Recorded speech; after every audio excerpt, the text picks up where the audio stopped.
엊그제 우리 나사렛 대학교에 갔다가 최근에 기독교 학부 건물로 리모델링한 그 정남수 기념관 빌딩에 들어갔습니다. 1층 한쪽을 아담한 아주 경건한 채플로 새로 이제 만들었습니다.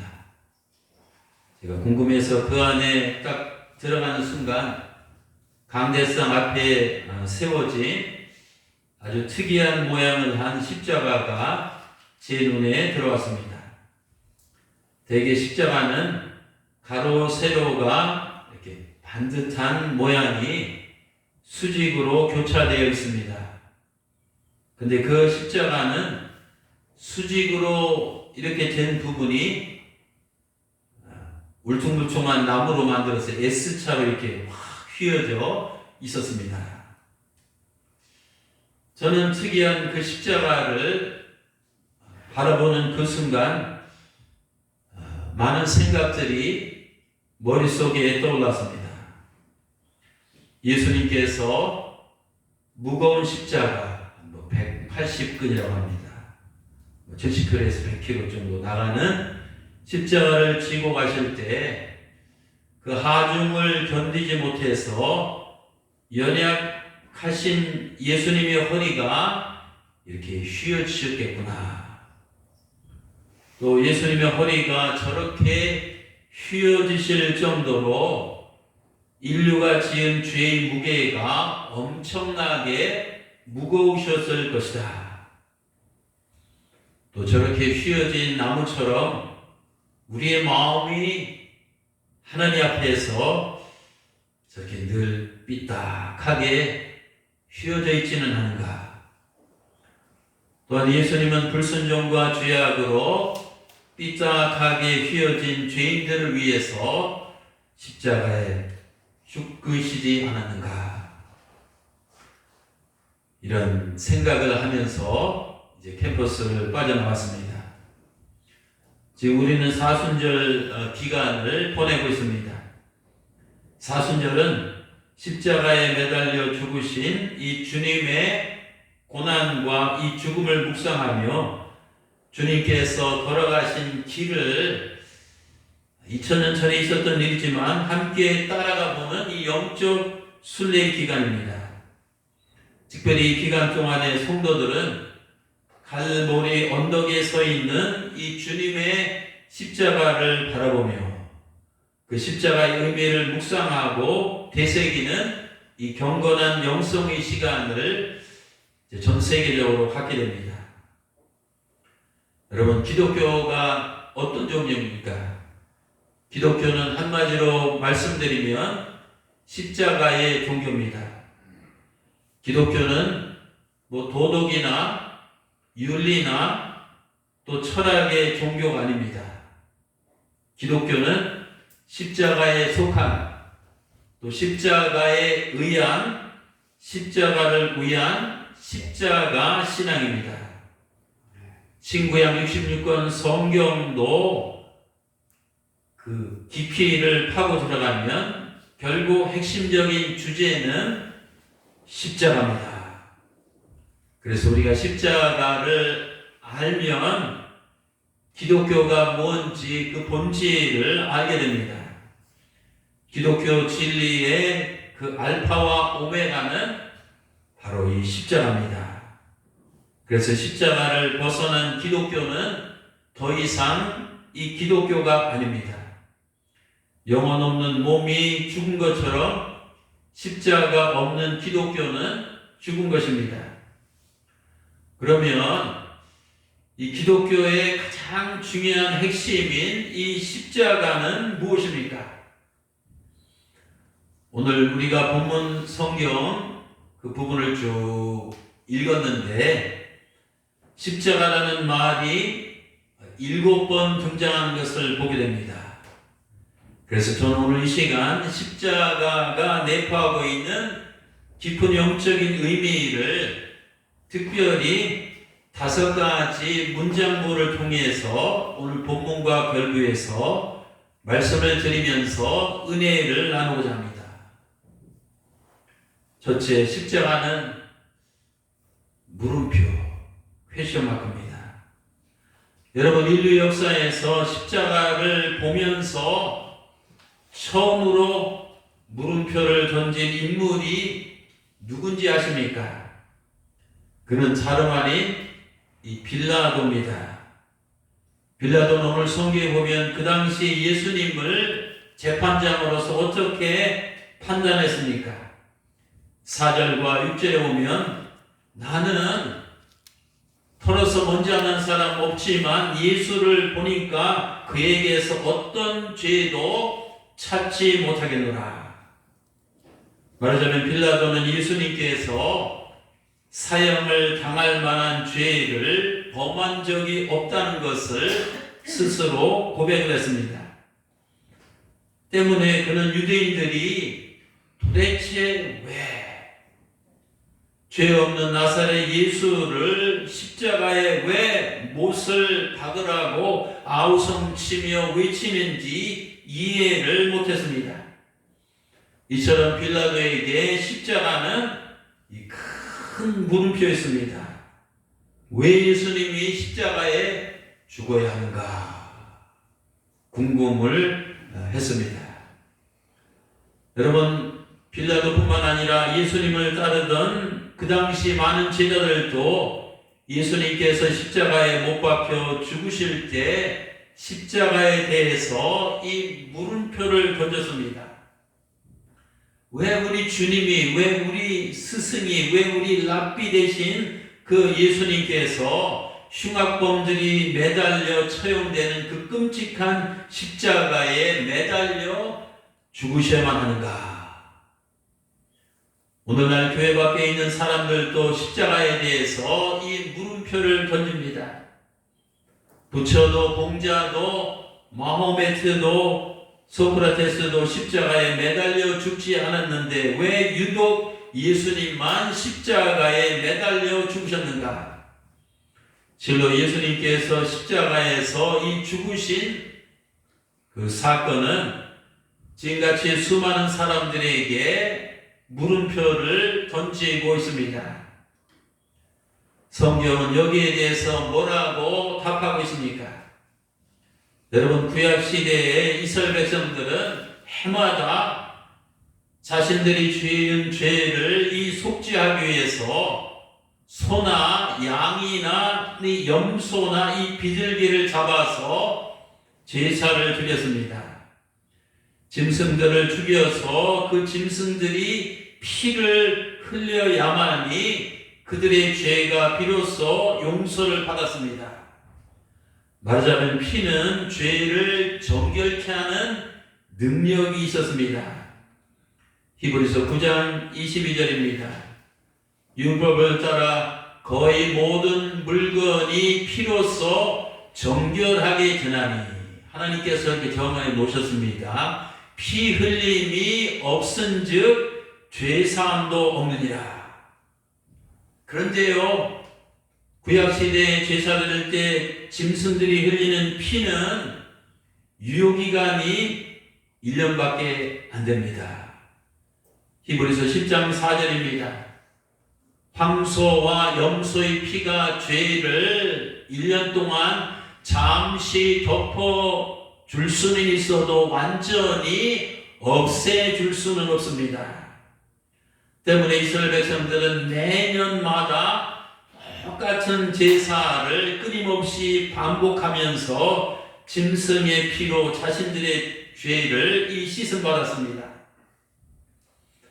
우리 예수님이 이 땅에 인류의 죄를 속죄하기 위해서 하나님의 속죄양 어린 양으로 오셨습니다. 세례요한은 예수님을 가리켜서 이렇게 말했습니다. 보라, 인생들아, 제자들아, 저기 가시는 예수를 보라. 저는 세상의 죄를 지고 가는 하나님의 어린 짐승, 어린 양이로다.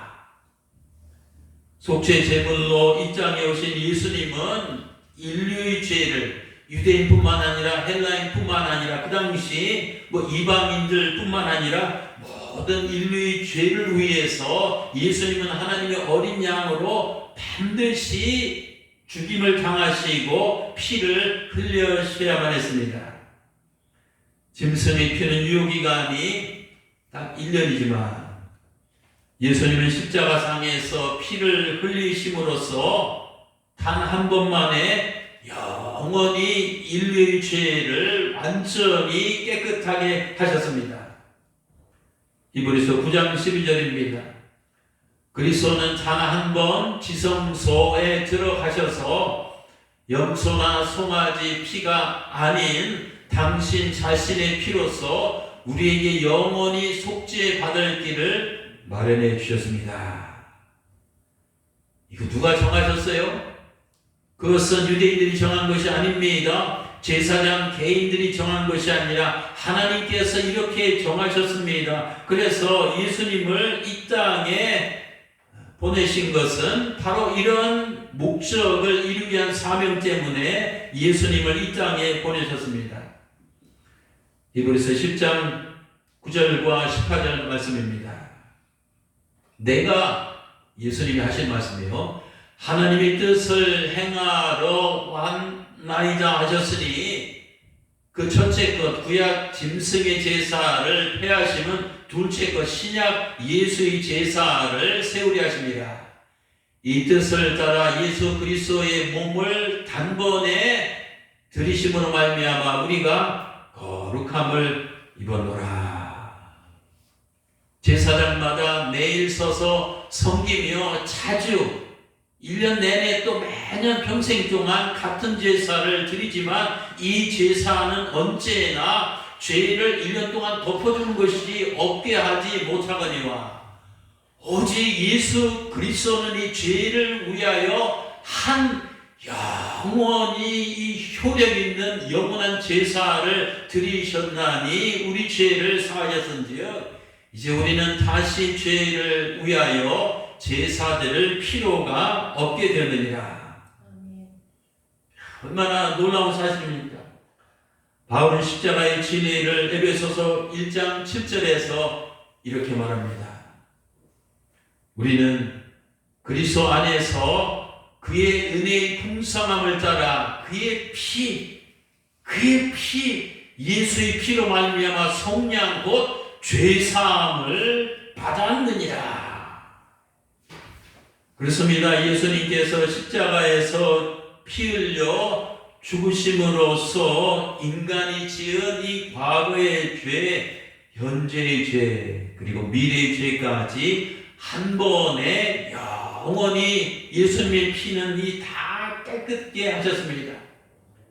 그래서 누구든지 그 주님의 보혈 아래 있는 자는 이사야서 1장 18절에 말한 것처럼 죄가 주홍 같을지라도 눈과 같이 희어질 것이요 죄가 진홍같이 붉을지라도 하얀 양털처럼 희게 되리라. 이것이 바로 주님께서 십자가에서 흘리신 이 보혈의 이 능력입니다.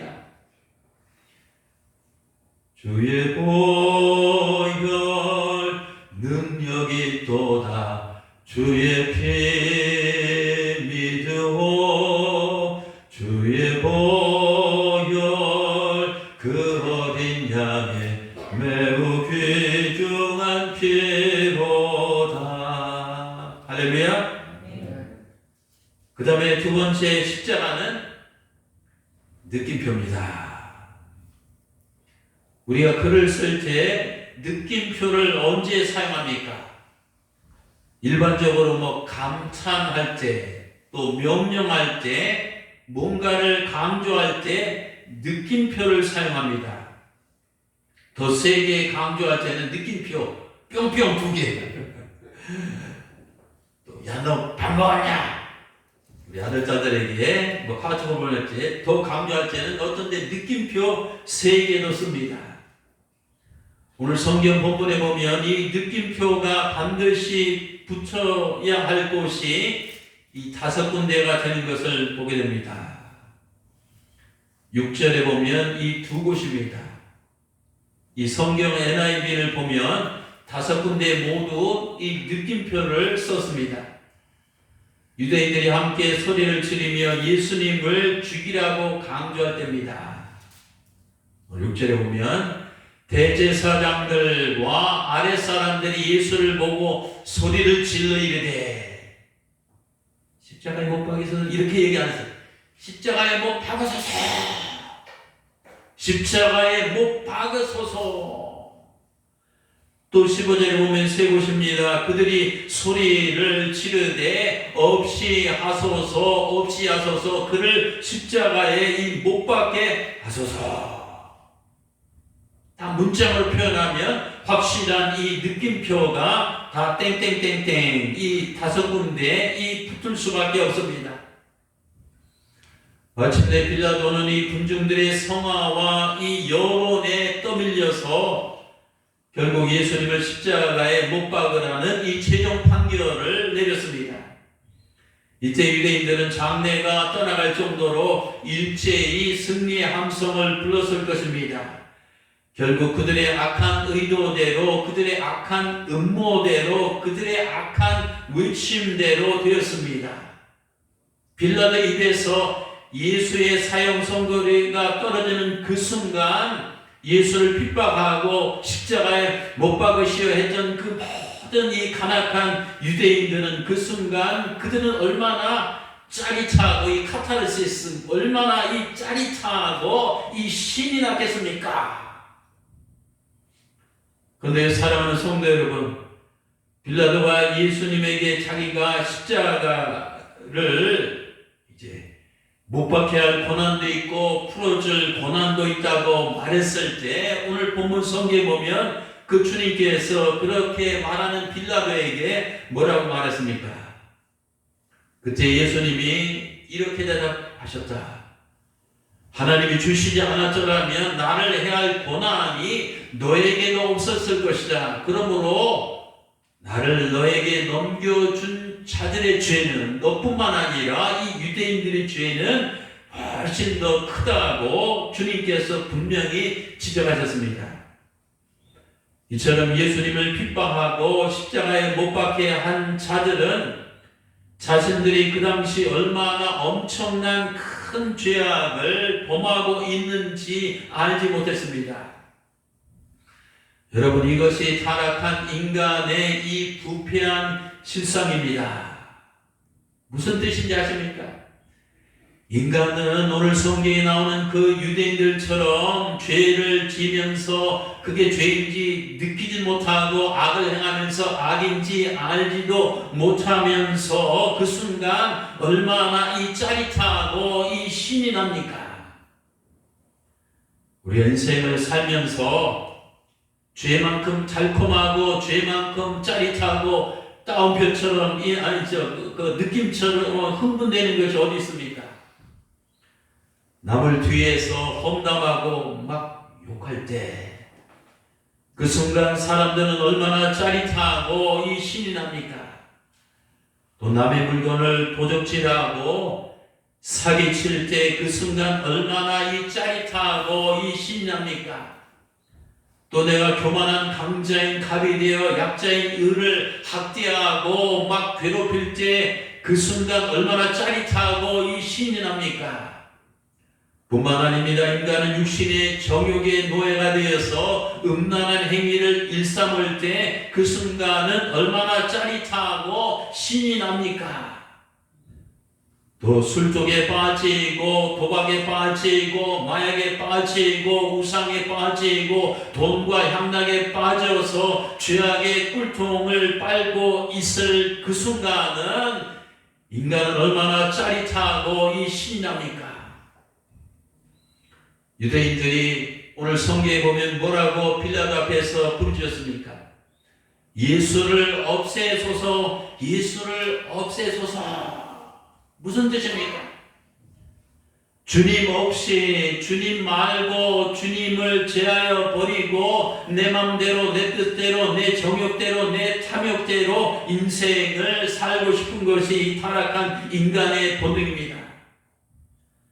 여러분, 마음속에 이 주님을 모시기 싫어하는 것이 죄입니다.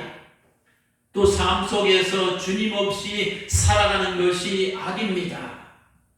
로마서 1장 28절에 말합니다. 또한 저희가 마음속에 하나님 두기를 싫어하며 하나님께서 저희를 그 상실한 마음대로 내버려 두사 합당치 못한 일을 하게 하셨다. 왜 사람들이 교회에 나오기를 껄끄럽게 생각하고 하나님을 믿기를 싫어하고 예수님을 영접하기를 부담스러워하는 줄 아십니까? 마음속에 이 주님을 모시면 자기가 하고 싶은 대로 못하니까 하나님 말씀대로 살아야 되니까 성경 말씀대로 살아야 되니까 인간이 마음속에는 이 본능적으로 이 하나님을 모시기를 싫어하고 하나님 없이 내가 하나님의 자리에 앉아서 내 마음대로 내 뜻대로 내 정욕대로 내 감정대로 내 기분대로 내 혈기대로 이 살다가 죽고 싶은 것이 인간의 이 본능입니다. 여러분, 십자가는 뭡니까? 우리는 십자가를 바라볼 때마다 우리가 주님 없이 짜릿하게 그동안 지은 죄들을 이 생각나게 합니다. 우리가 그동안 짜릿하게 지은 죄들이 인생을 살아오면서 얼마나 많이 있습니까? 혹시 지금도 가끔은 그 짜릿한 그 느낌표의 순간을 우리가 그리워하고 있지는 않습니까? 우리는 사순절에 십자가를 바라볼 때마다 이런 자신의 죄를 뉘우치며 회개됩니다. 십자가에 매달려 죽으신 주님은 유대인들이 죽인 것이 아니라 내가 죽인 것입니다. 나 때문에 죽으신 것입니다. 내가 죽어야 할 그 죄인의 자리에서 주님께서 내 대신 이 죽으신 것입니다. 셋째, 십자가는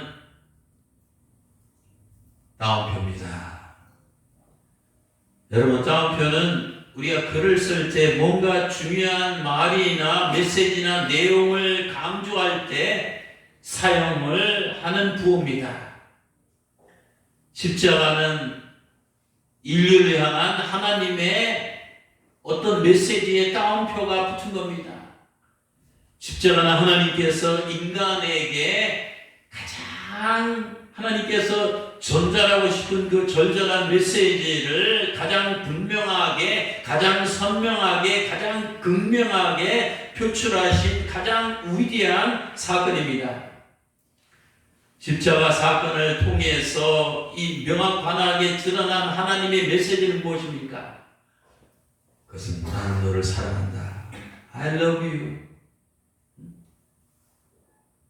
빌리 그레이엄 목사님은 이렇게 말했습니다. 하나님은 그의 사랑을 십자가에서 실증해 보이셨다. 그리스도가 십자가에 달려 피 흘려 돌아가실 때 하나님은 세상을 향해서 내가 너희를 이만큼 사랑하노라 라고 말씀을 하신 것이다. 그렇습니다. 사도 바울은 이와 같은 십자가의 사랑을 로마서 5장 8절에서 이렇게 말하고 있습니다. 우리가 아직 죄인 되었을 때 그리스도께서 우리를 위해서 십자가에서 죽으심으로 하나님께서 나에 대한 우리에 대한 자신의 사랑을 확증하셨느니라. 하나님은 우리를 말로만 사랑하지 않으셨습니다. 나 같은 이 죄인을 얼마나 사랑하시는지를 입증하시기 위해서 하나밖에 없는 독생자를 나를 위해서 이 십자가에서 내주셨습니다. 그 독생자로 하여금 내가 받아야 할 죄값을 내 대신 치르게 하셨습니다. 나 같은 죄인을 살리시기 위해서 죄 없으신 아들을 죽음에 이르게 하셨습니다. 오늘 본문 1절에서 3절을 보시기 바랍니다. 이에 빌라도가 예수를 데려다가 채찍질하더라. 그 당시 채찍에는 끄트머리에 새꼬챙이 같은 게 다 달렸어요. 한번 치면 살점이 팍팍 패어 나온다고 합니다.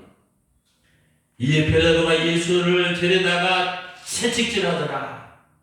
또 군인들이 가시나무 찔리는 가시나무 관을 엮고 그의 머리에 찌르도록 씌우고 자색 옷을 입히고 가서 이르되 유대인이 왕이여 평안할지어다 하며 주먹으로 이 손으로 그를 치니라. 주에 없으신 예수님은 내 대신 채찍을 맞으셨습니다. 내 대신 이 가시관을 쓰셨습니다. 내 대신 죄수의 옷을 입으셨습니다. 내 대신 이 손으로 맞으셨습니다. 내 대신 십자가를 지시고 내 대신 손과 발에 이 못이 박히시고 내 대신 피를 흘리시면서 내 대신 죽으셨습니다. 여러분, 어떻게 이런 일이 가능할까요? 하나님이 사랑이 불가능한 일을 가능하게 만드셨습니다. 요한복음 3장 16절입니다. 하나님이 세상을 이처럼 사랑하사 하나밖에 없는 독생자를 주셨으니 이는 그를 그저 믿는 자마다 멸망하지 아니하고 죄값을 묻지 아니하고 영원한 생명을 얻게 하려 하십니다. 또 요한일서 4장 9절에서 10절입니다. 하나님의 사랑이 우리에게 이렇게 나타난 바 되었으니 하나님이 자기의 독생자를 세상에 보내심은 그로 말미암아 우리를 죄로 인해 죽을 수밖에 없는 우리를 살리려 하심이라. 사랑은 여기 있으니 우리가 하나님을 사랑한 것이 아니요 하나님 우리를 먼저 사랑하사 우리 죄를 속하기 위해서 화목 제물로 그 아들을 보내셨음이니라. 방자에서 성자로 변한 어거스틴은 이런 십자가의 사랑을 이렇게 표현했습니다. 참으로 이상하고도 놀라운 일이다. 만약 내가 창조주 하나님이었다면 벌써 이 세상을 심판해 버렸을 텐데, 멸망시켜 버렸을 텐데, 그러나 이상하게도 하나님은 나를 이처럼 사랑하시다니, 그분은 사랑하시는 것이 마치 나 한 사람밖에 사랑할 사람이 없는 것처럼 날 사랑하시는도다. 아니 내가 이 세상에 남아있는 유일한 생존자라고 할지라도 그분은 나를 위해 십자가에서 목숨을 버리셨을 것이다. 그렇습니다. 우리는 주님께서 죽으신 십자가, 이 십자가를 바라볼 때마다 그렇지, 나를 향한 하나님의 사랑이 하늘보다 높고 땅보다 넓고 이 바다보다 깊고 우주보다 무한하다는 사실을 깨달아야 됩니다. 하나님 사랑의 블랙홀 속으로 나의 허물과 죄들은 다 빨려 들어가 사라지고 나는 거룩한 하나님의 자녀로 빛나는 별이 되어 하늘나라의 성으로 새롭게 태어납니다. 믿습니까? 그 다음에 넷째, 십자가는 쉼표입니다. 여러분, 이 땅을 살아가면서 인간에게 가장 무거운 짐이 무엇인지 아십니까? 그것은 바로 죄의 짐입니다. 죄의 노예가 된 인간은 평생 이 죄책감 때문에 괴로워하며 죄의 엄청난 무게에 눌려서 영혼의 안식을 누리지 못한 채 이 불안 가운데 살아갑니다. 어제 보니까 이번에 LH 사건을 위해서 간부한 사람이 자살했는데 어제 보니까 또 사원한 사람이 또 자살했더라고. 이 죄의 무게.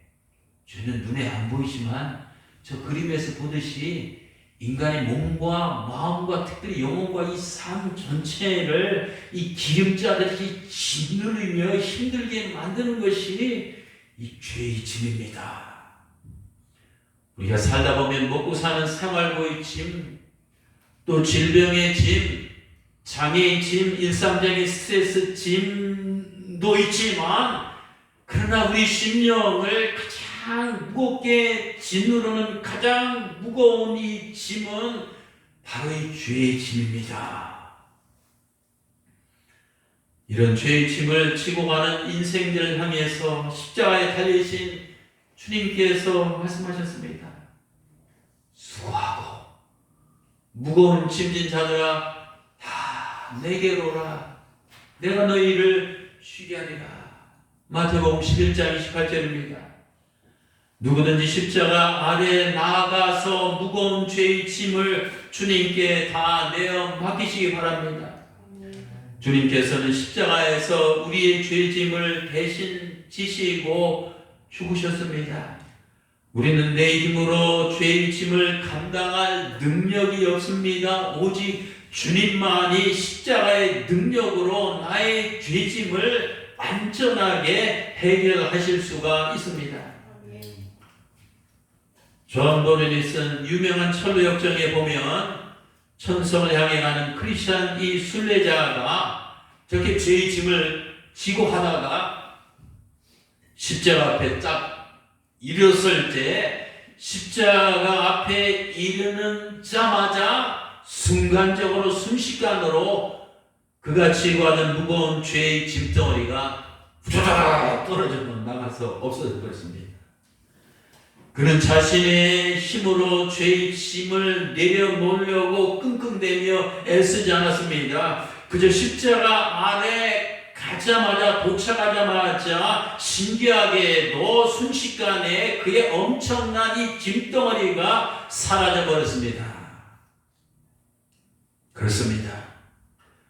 우리가 십자가 앞에 나아가기만 하면 이 죄의 짐들이 순식간에 다 떨어져 나갑니다. 태양 앞에서 어둠이 있을 곳이 없듯이 보혈의 십자가 앞에서 죄의 짐들은 있을 곳이 없습니다.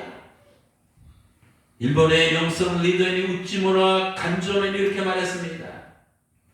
무거운 죄의 짐에 눌리는 자, 양심의 가책으로 괴로워하는 자의 유일한 특효약은 그리스도의 십자가이다. 그렇습니다. 십자가 아래야말로 우리가 무거운 죄의 짐을 내려놓고 영원히 쉴 수 있는 이 참된 안식입니다. 그래서 이사야 53장 4절과 6절은 우리 죄의 짐을 지고 죽으실 예수님에 대해서 오래전에 이렇게 예언했습니다. 예수는 실로 우리의 질고를 지고 우리의 슬픔을 당하였거늘 우리는 생각하기를 그는 징벌을 받아 하나님께 맞으며 고난을 당한다 하였노라. 그가 찔림은 우리의 허물 때문이요 그가 상함은 우리의 죄악 때문이라.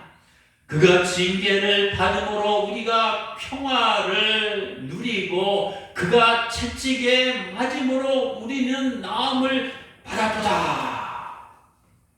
이런 하나님의 은혜가 십자가 아래 도착한 여러분들에게 임하시기를 주님의 이름으로 축원합니다. 마지막 다섯째, 십자가는 마침표입니다. 예수님께서 십자가에서 운명하실 때 하신 이 마지막 말씀이 무엇입니까? 오늘 누가복음 본문 19장인데 30절에 보면 예수께서 신포도주를 받으신 후에 이르시되 다 이뤘다. 다 이뤘다 하시고 머리를 숙이니 그 영혼이 돌아가시더라.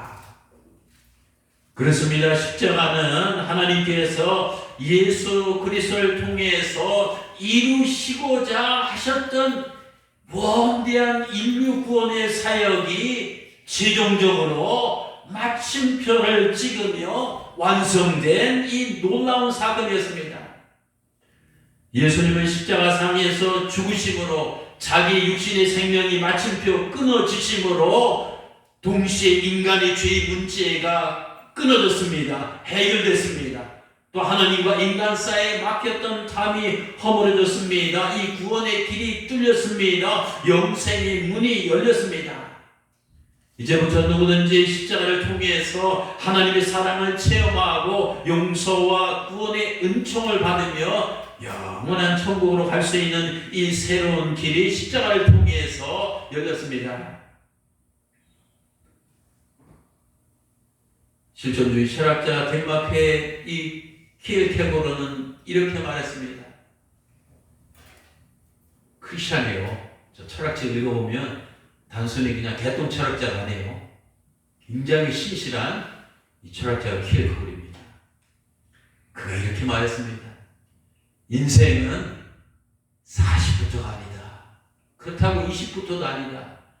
인생은 십자가로부터이다.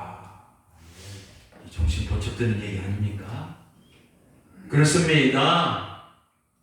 십자가를 만난 후부터 진짜 인생이 시작됩니다. 십자가를 만난 후부터 진짜 하나님이 기뻐하시고 내가 바라는 정말 이 멋진 인생이 이 달라지는 것을 그렇게 보게 됩니다. 십자가를 만나면 내 인생의 방황이 끝나고 새로운 삶이 시작이 됩니다. 십자가를 만나면 저주받은 운명이 끝나고 축복받은 생애가 시작됩니다. 십자가를 만나면 어둠의 터널이 끝나고 이 광명의 빛이 비추기 시작합니다. 이제 말씀을 맺겠습니다. 십자가는 물음표입니다. 구원의 길을 묻는 자에게 답을 제시합니다. 십자가는 느낌표입니다. 죄의 느낌에 사로잡혀 살아가는 자들에게 죄의 사슬을 끊을 수 있는 능력을 부어줍니다. 십자가는 따옴표입니다. 하나님의 긍휼하신 광대 무변하신 무궁무진한 사랑을 우리로 하여금 생생하게 실감하고 이 체감하게 해줍니다. 십자가는 쉼표입니다. 우리를 무거운 죄의 짐에서 해방시키며 이 영혼의 이 참된 진정한 안식을 가져다 줍니다. 십자가는 마침표입니다. 옛사람의 허물을 맞춰서 끊어버리고 이 새로운 인생을 살아가게 합니다. 그래서 사도 바울은 이렇게 말했습니다. 고린도전서 2장 2절입니다. 내가 너희 중에서 예수 그리스도와 그가 십자가에 못 박힌 것 외에는 아무것도 알지 아니하기로 나는 작정했노라. 또 고린도전서 1장 22절과 24절입니다. 유대인은 표적을 구하고 헬라인은 지혜를 구하나 오늘 본문에 보면 거기 유대인들 있잖아요. 헬라인 있잖아요. 빌라도 뭐 기타 여러 다 그렇지만 우리는 십자가에 못 박힌 그리스도를 전하니 유대인에게는 꺼리끼는 것이요 이방인들에게는 미련한 것이로되 오직 부르심을 받은 자들에게는 유대인에게나 헬라인이나 그리스도는 하나님의 능력이요 하나님의 지혜가 됩니다. 그렇습니다. 십자가는 이 구원의 능력입니다. 영생의 진리입니다. 사랑의 징표입니다. 은혜의 통로입니다. 이 천국의 문입니다. 우리 사순절 기간에 그와 같은 십자가를 바라보며 그 십자가를 따라가고 그 십자가를 자랑하며 그 십자가를 의지하며 승리하는 성도들이 되시기를 주님의 이름으로 축원합니다.